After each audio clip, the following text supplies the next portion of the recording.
नमस्कार दोस्तों, आज हम सनातन धर्म में शराब के सेवन के बारे में बात करेंगे।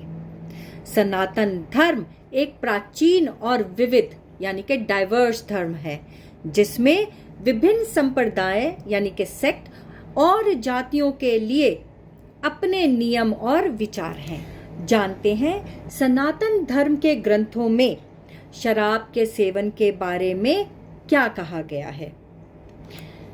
वेदों में शराब का उल्लेख है, लेकिन मध्यम मात्रा में सेवन की सलाह दी गई है। भगवत गीता में कहा गया है आत्मनियंत्रण होना अति आवश्यक है। कहने का मतलब आत्मनियंत्रण पर जोर दिया गया है। चलिए जानते हैं कि जाति आधारित क्या नियम है। जाति आधारित सनातन धर्म में विभिन्न जातियों के लिए शराब के सेवन के नियम अलग अलग हैं। जैसे कि ब्राह्मण को शराब से परहेज करने की सलाह दी गई है, जबकि क्षत्रिय और अन्य जाति को मध्यम मात्रा में सेवन करने की अनुमति है। चलिए जानते हैं स्वास्थ्य और आध्यात्मिक प्रभाव। शराब का अत्यधिक सेवन न केवल स्वास्थ्य के लिए हानिकारक है, बल्कि यह आध्यात्मिक प्रगति में भी बाधा डाल सकता है। आयुर्वेद में भी शराब के मध्यम मात्रा में सेवन करने की सलाह दी गई है। चलिए जानते हैं कि आयुर्वेदा अल्कोहल कंजम्पशन के बारे में क्या कहता है। Ayurveda views on alcohol consumption as a complex issue, emphasizing balance and moderation. Here is what you need to know. Benefits of moderate alcohol consumption. क्या करता है ये?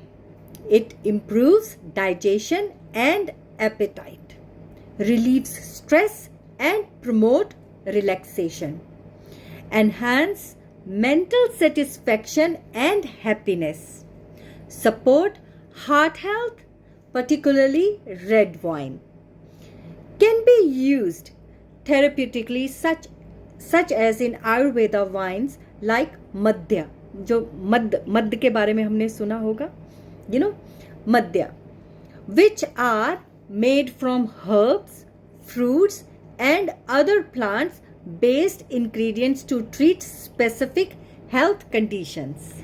चलिए आयुर्वेदा पॉइंट ऑफ व्यू से हमने जाना कि इसके क्या बेनिफिट्स हैं। चलिए अब जानते हैं कि इसके रिस्क क्या है। Risk of excessive alcohol consumption. Excessive alcohol consumption can lead to weakened immunity system and mind. हमारे उसको ओजस को ये कम करती है, डिप्लीशन। ठीक है, हमारी इम्यूनिटी को वीक करती है अगर हम अधिक मात्रा में अल्कोहल कंजम्पशन करते हैं। दोषा इम्बैलेंसेस, जो हमारे 3 दोष हैं, वाता पित्ता एंड कफा, ये इनको जो है इम्बैलेंस कर देती है, जो कि अगर ये इम्बैलेंस हो जाए तो हमें हेल्थ इश्यूज होते हैं। Physical and mental harm. Physical and mental harm, हमने सुना होगा बहुत से लोगों को कि लीवर एनलार्ज हो गया या लीवर डैमेज हो गया। डाइजेस्टिव सिस्टम में भी ये प्रॉब्लम क्रिएट करता है, और कॉग्निटिव इम्पेयरमेंट, जो हमारी कॉग्निटिव इम्पेयरमेंट है, ये उसको भी डैमेज करता है। In short, excessive drinking can harm overall health and wellbeing. चलिए जानते हैं कि आयुर्वेदा की क्या गाइडलाइंस है फॉर रिस्पॉन्सिबल ड्रिंकिंग। सबसे पहले तो know your dosha type and choose drink accordingly, जैसे कि sweet wine for vata and pitta, red wine for kapha. इसको कितनी मात्रा में लेना है? इसे 1 या 2 सर्विंग में लेना है maximum. Eat food while you are drinking to balance the effect of alcohol. Avoid drinking when you are stressed, anxious or unhealthy. चलिए जानते हैं इसके की principles. Alcohol is considered a toxin and should be consumed mindfully. Individual tolerance and constitution plays a significant role to decide कि इसका effect हमारी body पे किस तरीके से होगा। Ayurveda recommends drinking alcohol only when you are celebrating और in a good company with awareness of its potential effects on the body and mind.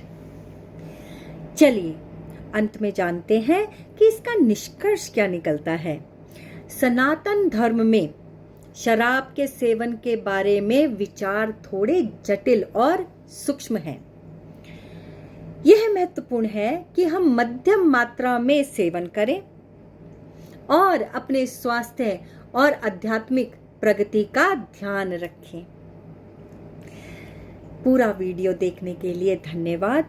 दोस्तों, हमें उम्मीद है कि आपको यह जानकारी उपयोगी लगी होगी। सनातन धर्म के बारे में अधिक जानने के लिए हमारे अगले वीडियो का इंतजार करें। तब तक के लिए धन्यवाद। जय सिया राम।